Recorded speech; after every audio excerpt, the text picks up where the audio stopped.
ఏమన్నా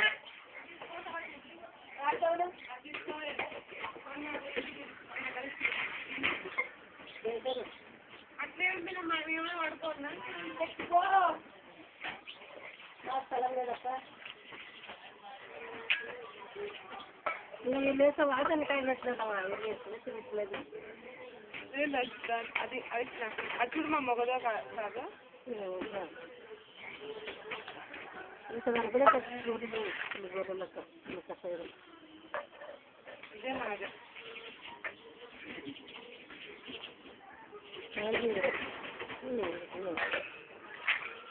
చాలా పడి ఎవరు అడిగినప్ప